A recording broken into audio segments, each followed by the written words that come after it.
Welcome to the first episode of TELO Talks. And to start us off, I thought it would be a good introduction to just have a conversation with Jason and I about how we got this started. The intention of TELO Talks is we have so many amazing people that we come into contact with through building this company. And we wanted to just have meaningful, purposeful conversations and get people's experience and background that has helped us and share it with the world and really kind of get a record of what's happening. Jason, maybe give a little background on yourself and how we first met. Yeah, thanks. I'm really excited about this show. Tell everybody about our journey and the things we're doing, as well as all the people that we get into contact with. So my background, I am the prototypical child that had posters all over their wall of vehicles, except mine weren't the Ferrari and Lamborghinis. Mine were the Fiats and Volkswagen Beetles of the world. I remember I used to dress up as Henry Ford at every Halloween in elementary school. I just always was so inspired by the ability to change the world through vehicles and transportation. I built my first vehicle from scratch when I was 13 years old, crashed it in a blaze of glory in my high school parking lot, and realized I wanted to go into vehicle safety because clearly I didn't have a grasp of it back then. So when I graduated mechanical engineering from Columbia, I went into autonomous vehicles and driver assistance systems. Started my career working on the actual sensors that were instrumental in building autonomous vehicles, LiDAR and radar. And I developed the test systems for verifying the safety of those radar and LiDAR systems. Later, I went into software and systems and built the safety systems that went into many of the first electric pickup truck platforms and verified their safety and make sure they were roadworthy to be on there. Eventually, we got into contact through a mutual friend and found out that we both pole vaulted at the same high school in Washington State. And if you know anything about pole vaulters, you know we're all the same kind of crazy. So we've hit it off swimmingly. We were both working on projects around micromobility. I was working on electric motorcycles, and your team was assisting with the battery development of our electric motorcycle at the time. You were working on scooters and micromobility, and we just realized that we were both trying to solve the same problem around city transportation, and we both had ideas around how to do that and felt we could work best together on it. Starting this out, you had a plan. You wanted to make a motorcycle that was kind of a retro, futuristic board track racer, kind of based on the Indian motorcycle from 1912. Exactly. Even same color. And then you had this plan to make like a really small car and then a mini truck. And so we were working on that plan. And every time we showed that plan to people, everyone was like, wow, it's a really cool motorcycle. I want the mini truck. Yeah. Is that how you remember it? That's how I remember it. I actually remember the specifics around it, that we were having this conversation around all this feedback we were getting. We're like, oh, people really kind of like this mini truck. And you said, well, we should just go get a lot of data points around this and really figure out if it's as legitimate. So on a single weekend, traveled to Los Angeles and San Francisco, went to motorcycle meetups, met with over 200 people, interviewed them, put in front of them the opportunity, said, hey, today you could purchase a modern board track racer motorcycle that was lightweight enough to pick up into your apartment, but could go 100 miles on the freeway. That was our innovation we had. You could pick up a microcar, which was the size of a smart car, sit 5 people in luggage, or a mini truck, which was the size of a Mini Cooper and could be the same job as any full-size truck. And everybody went, what are you talking about? It's, of course, the answer is the mini truck. And these were a lot of motorcyclists too. Exactly. The motorcyclists were the funniest because they were like, I have my motorcycle. I can go to the racetrack anytime. But what I don't have is a way that after I go to the racetrack, I can park outside of my favorite bakery and go get my food. I don't have that right now. Yeah. And as some more color on that, what I remember is it was like a Friday, and the first investor, we'd had a bunch of investor meetings, and our first investor had said they were interested. We had this conversation. You went out and did all of this research, and you wanted to do the motorcycle. You were like this was your baby. So you were maybe like a little biased towards the motorcycle in some of these conversations. Yep. And then came back and you're like, 89% of people wanted the mini truck. And this is on Monday. We had to make the decision, like, should we pivot? We decided to pivot, and you called the investor back, and they said reapply. And we did. No. They didn't even say reapply. Okay. That's not how. You the story is actually even crazier than that. We had pitched the motorcycle to them on a Friday. Yeah. We did this interviews Saturday and Sunday. On Monday, we had our follow-up meeting with them to talk in terms of the investment and what it would look like. We started that conversation with, I have something to tell you. We're pivoting to the mini truck. Always how you want to start a conversation with your first investor. Yes, exactly. And they go, well, why do you pivot? I said, well, we interviewed a bunch of customers. We heard all this feedback. We got all this excitement. We realized we had found a bit of a moat because this really series of situations that prevented small pickup trucks from existing. And we figured this is where we can really define ourselves as a company. And they said, that makes sense. And they wrote us the check the next day. So that first week, like, we pivoted and we raised money. That's right. It was pretty amazing amazing moment. And that investor, by the way, is Go Ahead Ventures. Yes.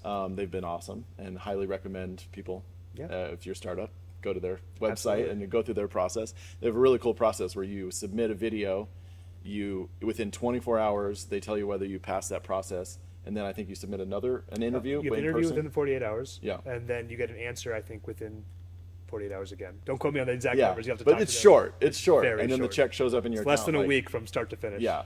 And that is so critical when you're an early startup trying to get going, that I was really impressed with that. And I always promote them to everybody. Absolutely. So I hope that system continues Yeah. to work for them. So we pivoted. We had battery technology that we've been working on, and we realized that we could fit that into this truck and that we could go, have a range over 350 miles. Then we started to build a wooden buck to like actually flush it out and show that we could do this. What do you remember about that process? Yeah, I remember, actually, what I do specifically remember was Mark Tarpening, our now investor and board member. You had known him from your time at Tesla. And he was an advisor for me at Mission Motors and at PlugShare. And he was in this exact building that sits right over Yeah, here. I used to work for him like literally next door. Well, I remember you invited him in to see what we were doing, and we told him what we were planning, and said we were going to build this mini truck, the crew cab pickup truck the size of a Mini Cooper. And he goes, "That's not possible."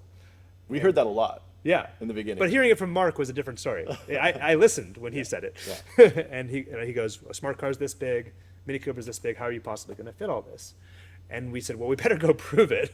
So, what's the best way to prove it? Well, let's build a stationary seating buck to prove that we could actually fit these people in. And as soon as we did this, we had so much aha moments, and those aha moments haven't stopped from then until now. But that was the first moment that we were like, this really is doable. Yeah, we made the wooden buck, and even still, because it was kind of clunky, and people still were like, no, that's not that size. And so we realized how hard it was to communicate the size of something to people, even though we had it's gonna be the size of Mini Cooper. They just didn't believe us. And so then we had to go down the path of we knew that the H-point model worked from the wooden model.